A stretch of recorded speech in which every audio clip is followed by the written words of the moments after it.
বাংলাদেশের সনাতনী প্রতিবাদী সাধু চিন্ময় কৃষ্ণ দাসের গ্রেফতারি নিয়ে কেন্দ্রের পাশেই রয়েছে বলে দলের অবস্থান স্পষ্ট করেছেন তৃণমূল সুপ্রিমো মমতা বন্দ্যোপাধ্যায়। সংসদের বাইরে দলের সাধারণ সম্পাদক অভিষেক বন্দ্যোপাধ্যায় সেই বার্তায় দিয়েছেন। বাংলাদেশের সনাতনী সাধু চিন্ময় কৃষ্ণ দাসের গ্রেফতারি প্রসঙ্গে অভিষেক বলছেন যে প্রথমত এটি আন্তর্জাতিক বিষয়, এটি সেন্ট্রাল গভর্নমেন্টের বিষয়। মানুষ সেন্ট্রাল গভর্নমেন্টকে ম্যান্ডেট দিয়েছে। আমাদের দলের অবস্থান বারবার স্পষ্ট করেছি, আন্তর্জাতিক যে কোনো বিষয়ে কেন্দ্রীয় সরকার যে অবস্থান নেবে তা তৃণমূল কংগ্রেস সমর্থন করবে দেশের স্বার্থে। তবে যে ঘটনা ঘটেছে তা কোনোভাবেই সমর্থনযোগ্য নয়, অত্যন্ত দুর্ভাগ্যজনক এবং নিন্দনীয়। সেই কথাই বলছেন অভিষেক ব্যানার্জি। তিনি পরিষ্কার বলছেন যে এই ঘটনার কিন্তু কোনোভাবেই এই ঘটনাকে মেনে নেওয়া যায় না। বাংলাদেশের সনাতনী প্রতিবাদী সাধু চিন্ময় কৃষ্ণ দাসের গ্রেফতারির পর দলের অবস্থান নিয়ে কি বলছেন অভিষেক বন্দ্যোপাধ্যায়, শোনাবো। বাংলাদেশ নিয়ে প্রথমত এটা রাজ্যের বিষয় নয়, এটা দেশের বিষয়, আন্তর্জাতিক বিষয়। এবং আন্তর্জাতিক বিষয় হলে বরাবরই সেন্ট্রাল গভর্নমেন্টের বিষয়। যেহেতু মানুষ সেন্ট্রাল গভর্নমেন্টকে ম্যান্ডেট দিয়েছে, আমরা আমাদের দলের অবস্থান একাধিকবার স্পষ্ট করেছি যে যেই অবস্থানই সেন্ট্রাল গভর্নমেন্ট নেবে যে কোনো আন্তর্জাতিক বিষয়, সেটাকে দলগতভাবে তৃণমূল কংগ্রেস সমর্থন করবে দেশের স্বার্থে।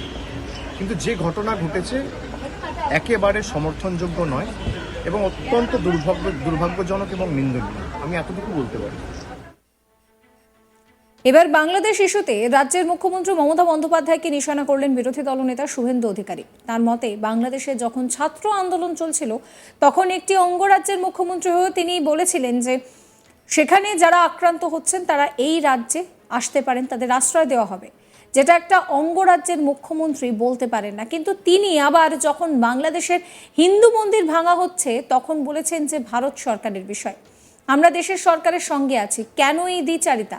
এটা মমতা বন্দ্যোপাধ্যায়ের ভোট ব্যাংকের রাজনীতি বলছেন শুভেন্দু অধিকারী। কি বলছেন তিনি, শোনাবো।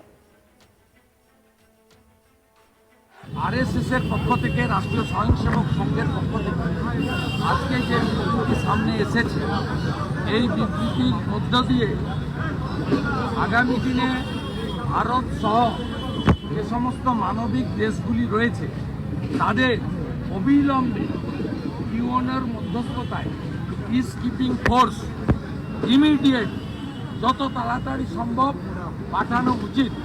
নইলে রাজ্য সরকার মানে তৃণমূল কংগ্রেস তারা যখন বাংলাদেশে তথাকথিত ছাত্র জনতার নামে ঢাকাতে অবরোধ হয়েছিল, আমরা গুলি চালানোকে সমর্থন করি, তখন বাংলাদেশে হাসিনা ওয়াজেদের প্রশাসন গুলি চালিয়েছিল।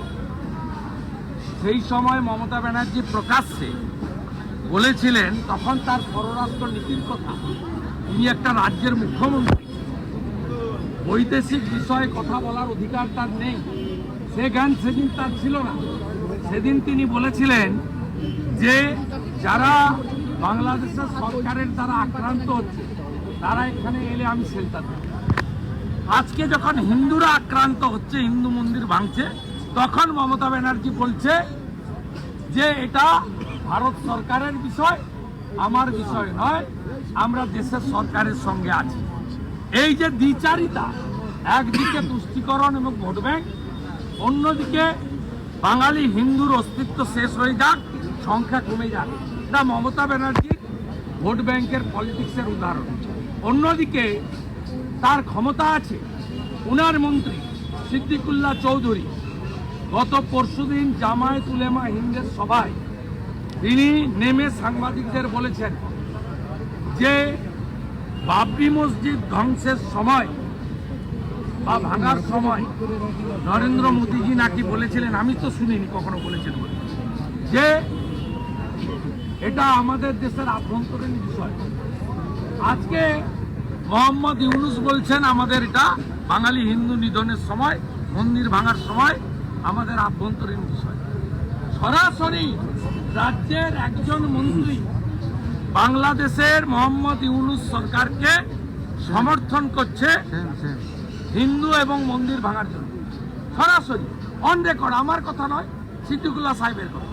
এবং অ্যাসেম্বলির ফ্লোরে দাঁড়িয়ে গত পরশুদিন তিনি বলছেন আপনাদের মানে কারা, মানে হিন্দুরা হাম দো হামারা দো, আমাদের মানে উনার হাম দো হামারা চার। মমতা ব্যানার্জির যদি সাহস ক্ষমতা থাকে, যদি প্রকৃত সেকুলার বলে নিজেকে মনে করেন, আপনাকে হিন্দু মনে করতে হবে না, হিন্দুরা আপনার সঙ্গে নেই, মেজর হিন্দু আপনার বিরুদ্ধে। আপনি যদি তথাকথিত ধর্মনিরপেক্ষতা বলে থাকেন, তাহলে সিদ্দিকুল্লাহ চৌধুরীকে বহিষ্কার করুন মন্ত্রিসভা থেকে, তাহলেই বুঝবো যে আপনার কথা এবং কাজের মধ্যে মিল আছে। অন্যদিকে সনাতনী প্রতিবাদী সাধু চিন্ময় কৃষ্ণ দাসের গ্রেফতারির পর তৈরি হওয়া যে অশান্ত পরিস্থিতি বাংলাদেশে এই মুহূর্তে রয়েছে, সেই নিয়েও কিন্তু মন্তব্য করেছেন শুভেন্দু অধিকারী। চিন্ময় কৃষ্ণ দাসের 2 অনুগামী তাকে প্রসাদ ও ওষুধ দিতে গেলে তাদেরকে গ্রেফতার করা হয়। বাংলাদেশের এই পরিস্থিতি অবিলম্বে রাষ্ট্রসংঘের হস্তক্ষেপ করা উচিত, সেখানে শান্তি শৃঙ্খলা বাহিনী পাঠানো উচিত দাবি করেছেন শুভেন্দু অধিকারী। শনিবার 30শে নভেম্বর তিনি বলেন, যখন রাষ্ট্রীয় ক্ষমতায় ধর্মীয় সংখ্যালঘুদের শেষ করতে চায় তখন জাতিসংঘের উচিত হস্তক্ষেপ করা।